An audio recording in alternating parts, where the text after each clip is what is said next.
La verdad en 30 minutos. El Ministerio Exponiendo la Palabra tiene el gusto de presentarles La verdad en 30 minutos. En este tiempo de tinieblas e ignorancias bíblicas, buscamos ser un faro en tu ayuda al cielo. Atento, porque Dios te habla a través de su palabra. La verdad en 30 minutos. Gloria al nombre del Señor. Bien, hoy en La Verdad en 30 minutos vamos a hablar de algo que es terrible. La idolatría moderna, un fenómeno de las sectas protestantes.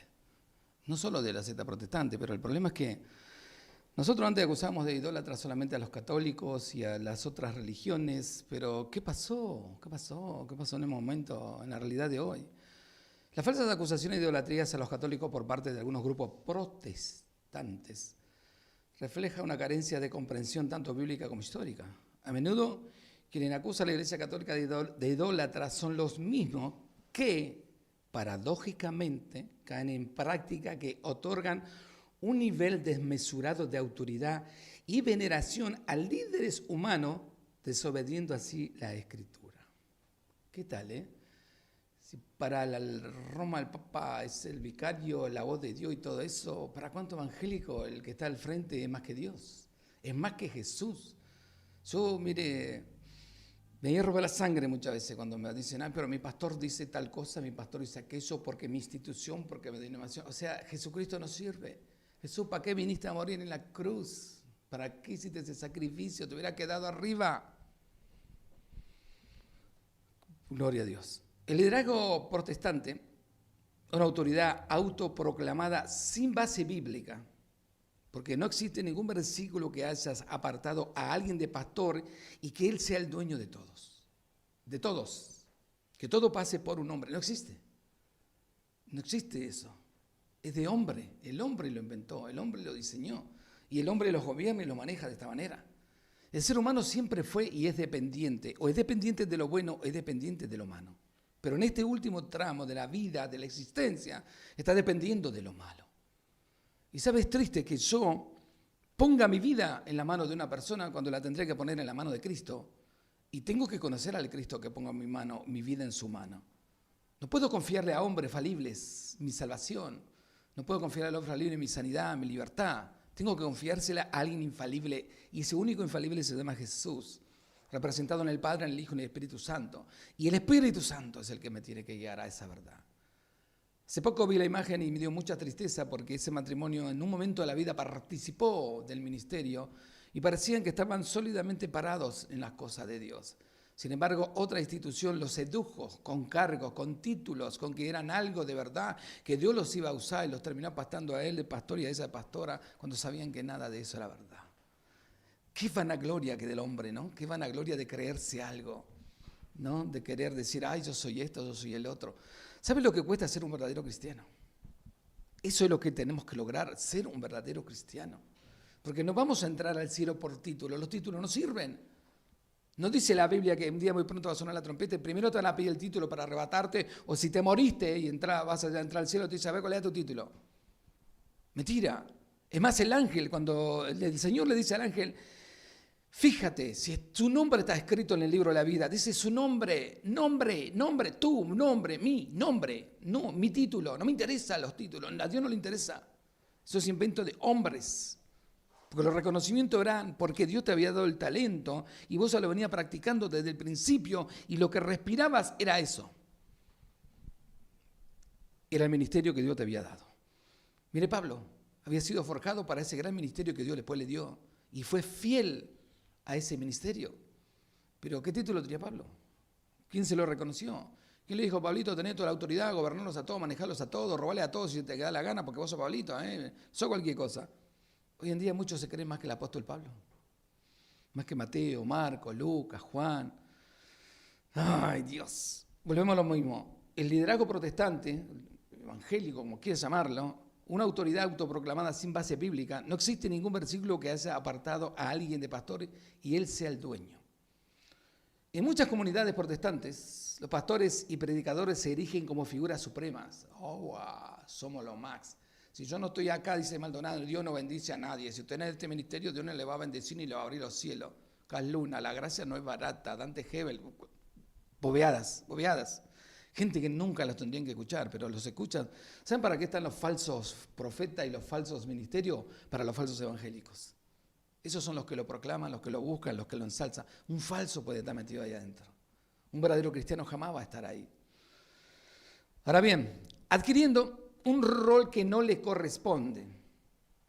En efecto, cada pastor se convierte en un magisterio personal, entre comillas, o en un papa local, cuyo poder no proviene de la tradición apostólica ni de una sucesión legítima, sino de una autodesignación sin fundamento bíblico eclesial.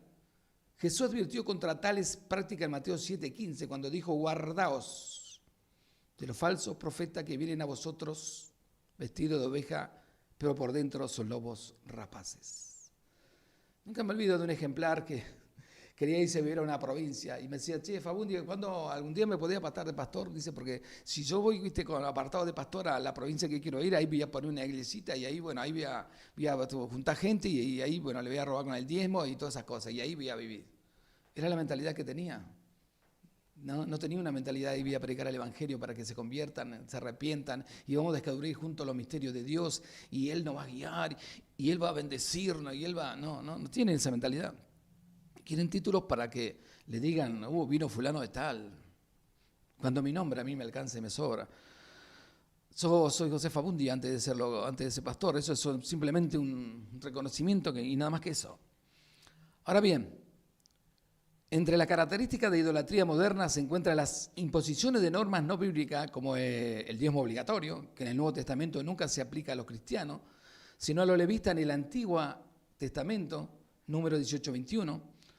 Además, prácticas como sembrar primicias y ofrendas extraordinarias son promovidas como si fueran doctrinas esenciales. Qué triste, ¿no?, lo que han hecho, ¿no?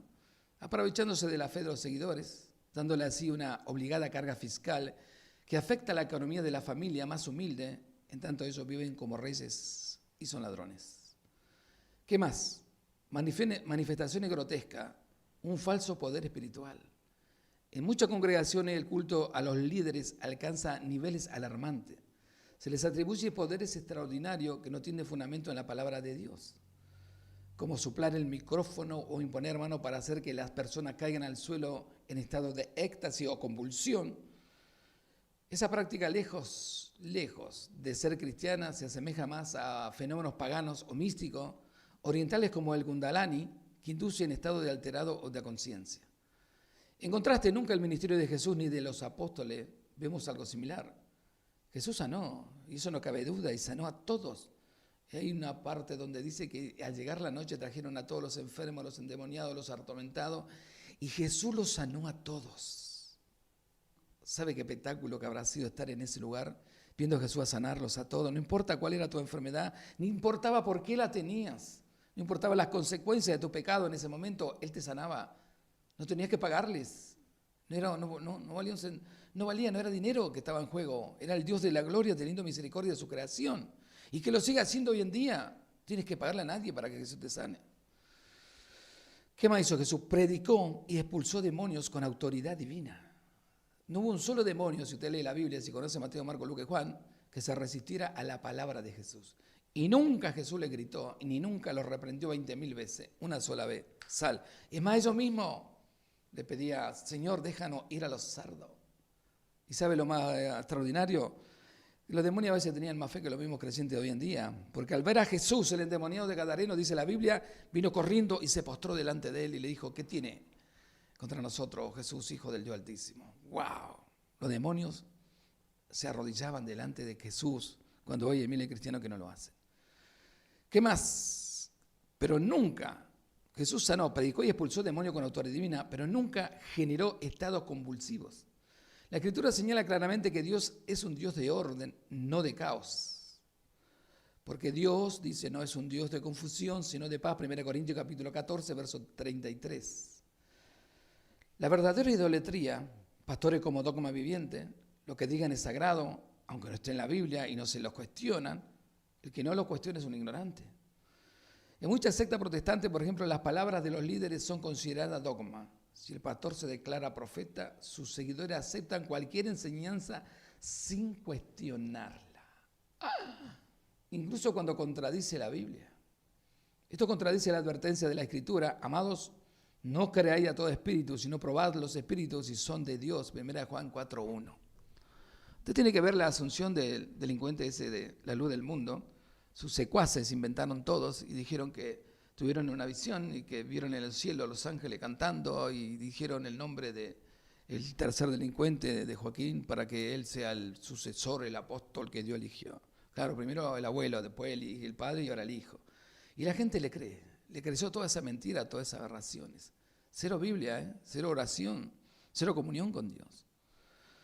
Así vemos pastores que se autonombran profeta o nombran profetisa a las esposas, y esto es lo que hacen, es más que otra cosa, jugar de adivinos o pitonizos.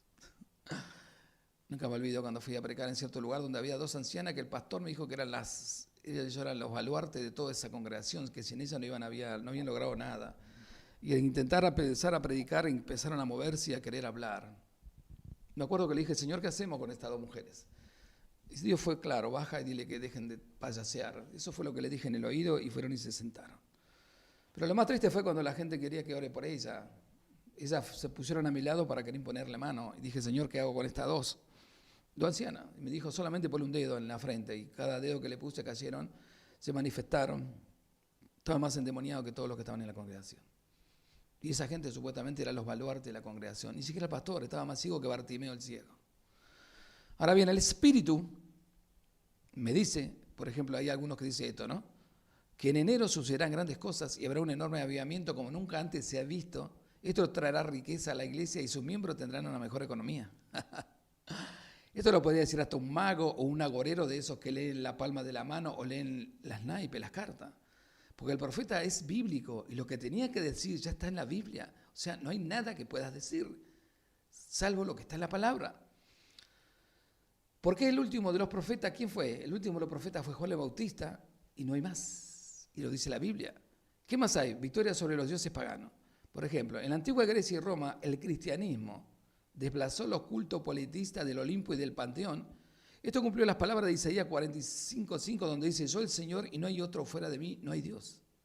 En Egipto los antiguos cultos a Isis, Osiris y Ra desaparecieron frente al cristianismo. Estoy hablando de cómo el poder verdadero del cristianismo destruye las mentiras, los engaños, y solamente permanece. En la evangelización en Europa y más allá, por ejemplo, los celtas, con sus druidas, y los vikingos, con sus dioses como Thor y Odín, abandonaron esta creencia tras el arduo trabajo misionero de la iglesia. ¿Creían en un Cristo verdadero? ¿Creían en un Cristo que tenía poder? ¿Arriesgaban su vida? Sí, y arriesgaban su vida para ir a esos lugares. Muchos de ellos no volvieron porque los terminaron matando. Pero ellos creían en un Dios verdadero que tenía poder para cambiar las personas. Y al cambiar las personas cambiaban los pueblos, pueden cambiar las naciones. El paganismo de los aztecas, por ejemplo, de los incas y mayas también fue confrontado y reemplazado con la fe en Cristo. ¿Sabe? No hay nada que Dios no pueda hacer si Él nos llama y Él nos manda y nosotros obedecemos. Es así de sencillo. Él te tiene que llamar, Él te tiene que mandar y Él te va a respaldar. ¿Qué más? Defensa contra la herejía y la apostasía. La iglesia defendió la verdad contra herejías como el arrianismo, los cántaros y los albigenses, quienes atacaron las enseñanzas esenciales de la fe cristianas. Estos eran supuestos cristianos que ponían en duda la creación de Dios y se le abocaba al de un diablo o a un ser que se creía Dios que ellos llamaban el demurgio. En la Edad Media la iglesia enfrentó con valentía la expansión del Islam en grande batalla contra el Imperio Otomano y protegió a Europa del intento de establecer un califato mundial. El protestantismo, fragmentación y confusión. Por ejemplo, los protestantes con sus miles de denominaciones no solo han dividido al cristianismo, sino también que han diluido la doctrina apostólica. Es triste eso, porque cuando eran uno y eran uno en Cristo y Dios los guiaba, no había nada que ellos no podían conquistar, porque Dios estaba con ellos. Mira Pablo, Dios lo eligió exclusivamente para un ministerio de sufrimiento, pero a través del ministerio el evangelio fue proclamado en muchos lugares. Y no había lugar donde Pablo no iba, que Dios no hacía milagros y los convencía, y la gente se convertía a Cristo. Lo mismo con Pedro, con Mateo, con Lucas.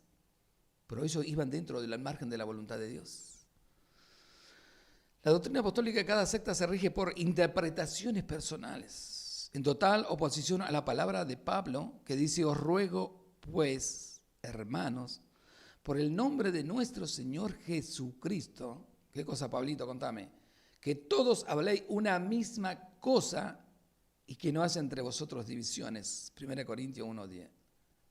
Lo dijo Pablo hace más de 2000 años. ¿Y qué pasó? Hoy en día, casualmente, no. La división ha causado enormes problemas. Cuando la realidad es que si sonara la trompeta en la realidad de hoy, no creo que muchos se vayan al cielo, ¿eh? Porque no se trata de que exponiendo solamente son salvos si vienen a exponiendo. No, sos salvos si venía a Cristo, si te convertí a Cristo, si buscás y vivís para Él. De otra manera nunca vas a ser salvo. Tampoco vas a ser salvo por escucharme a mí y creerme. Vas a ser salvo por creer la palabra y creerle al Señor.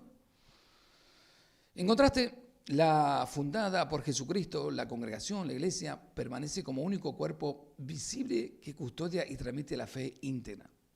¿Cuál es la conclusión? La fe verdadera en acción. La iglesia ha combatido la idolatría y la falsedad desde sus inicios, cumpliendo con el mandato de Cristo de proclamar la verdad al mundo entero. Mientras tanto, el protestantismo moderno, con sus líderes autoproclamados y práctica no bíblica, demuestran que la verdadera idolatría persiste bajo nuevas formas. El Dios que hay que destruir es el Dios casualmente del ministerio, porque los ministerios se creen más grandes que Jesucristo.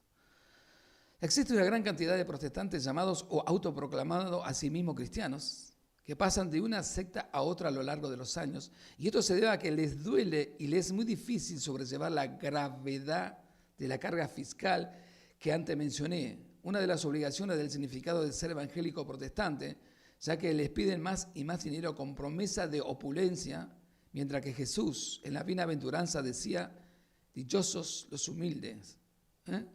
Estos promueven la opulencia, pero ya llegó la hora, dice el Señor, ¿no?, del cambio. Es cuando los verdaderos adoradores adorarán al Padre en espíritu y en verdad. Juan 4:27.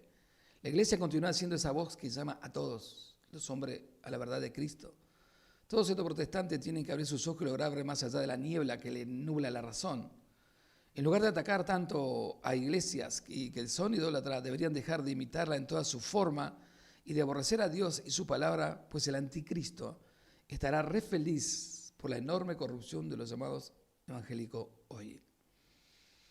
Charlábamos con hermanos que vinieron de Estados Unidos, fueron a diferentes lugares, estuvieron incluso por Europa, y me decían: Fabundo, y pensar que 10 años atrás, cuando íbamos a visitar a los hermanos, a las instituciones, era extraordinario el poder de Dios, la unción, la virtud, la gracia, el espíritu de oración. Vos entrabas a un lugar y el espíritu de oración te envolvía, el Espíritu Santo ministraba. Hoy en día muchas de ellas han cerrado y algunas que están abiertas están más muertas que vivas. Y las que están ahí, que son grandes como la de John Austin, solamente viven mintiendo a la gente que el dinero va a cambiarle las vidas.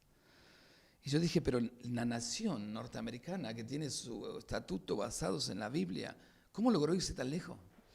Le debemos millones de misioneros que mandaron a todo el mundo para evangelizar y que muchos de ellos murieron por la causa de Cristo. Ha sido una nación más que valiente, la que Dios ha escogido para ser predicadores. De allí salieron muchos predicadores que fueron una bendición para el mundo. Pero eso no es garantía que los que tienen hoy siguen sirviendo al Señor. Ha cambiado mucho, ha cambiado la temática. Ahora ya no quieren tener una tierra allá en el cielo. Ya no quieren prepararse para que cuando Cristo los lleve. Ya no quieren ser humildes, quieren tener lujos, quieren vivir en los placeres. Ahora quieren tenerlo todo acá, todo terrenal. Por eso que se compran casas de 10, 20 millones de dólares. Y dicen que los que no tienen dinero, que los cristianos pobres son hijos del diablo y no son hijos de Dios. Inventan cada aberraciones para justificar sus errores, su pecado y su enorme vida lejos del Señor. Pero ellos siguen predicando a un Cristo que no conocen. Y que no pueden predicar a un verdadero porque no conocen al verdadero. Pero sí se han encargado, pero acérrimamente, sacar a la cruz de toda predicación y sacar al Cristo de la gloria, de todo lo que el Dios del cielo tenía para nosotros. Pero démosle gracias a Dios por poder llegar a la presencia del Señor, porque Él nos ha escogido. ¿Sabes? Yo no busqué a Dios en ningún momento de mi vida. Él me buscó, Él me encontró, y gloria a Dios por estar hoy predicando su palabra. Oramos mucho por las personas para que Dios los encuentre, pero también oramos mucho para que sean responsables, para que cuando Dios los llame acepten el llamado. Muchos hemos sido llamados, Muchos seguimos en carrera, seguimos predicando, seguimos sirviendo al Señor a pesar de la adversidad, pero muchos también se han quedado, se han vuelto al mundo y hoy está el más perdido que Barrabás y Judas juntos. Es responsabilidad nuestra agarrarnos del Señor para que Él sea nuestro amparo, nuestra fortaleza, nuestro pronto auxilio. Y si Él dijo que si nos tuviera en su mano nadie nos arrebataría, el problema es eso, mantenernos en las manos del Señor. De otra manera el diablo se va a gozar de sacarnos y de hacer de nuestra vida un desastre, o de usar nuestra falsa cristiandad para poder predicar mentira y llevar a millones al infierno como lo están haciendo ahora. Así que tengamos mucho cuidado en este tiempo tan malo y tan perverso de esta idolatría moderna, que es un fenómeno de las sectas protestantes, que es adorar el lugar, la persona y no a Jesucristo. Le damos gracias por su tiempo con el ministerio Exponiendo la Palabra. Será hasta el próximo encuentro en La Verdad en 30 minutos. Muchas gracias.